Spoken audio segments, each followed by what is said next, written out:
How to unlock premium weapons or upgrades in Fire Kirin. First of all, open the Fire Kirin app and log into your account to access the main gameplay area.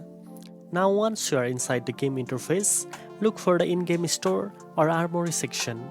This is where premium weapons, upgrades and power-ups are usually listed. Depending on the game you are playing within Fire Kirin, such as a fish shooting game or slot-style arcade, the weapon options may vary slightly. To unlock premium weapons or upgrades, you generally need to collect or purchase in-game coins.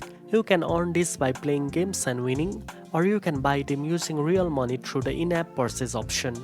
Once you have enough coins or credits, go to the store and select a weapon or upgrade you want to unlock. Tap on it, confirm your choice, and the new weapon or power-up will be added to your gameplay arsenal. Some upgrades may also be available only after reaching certain levels or completing specific challenges, so make sure to play consistently and check for any requirements. Now you know how to unlock premium weapons or upgrades in Fire Kirin. If you found this video helpful, don't forget to like, share and subscribe for more gaming tips.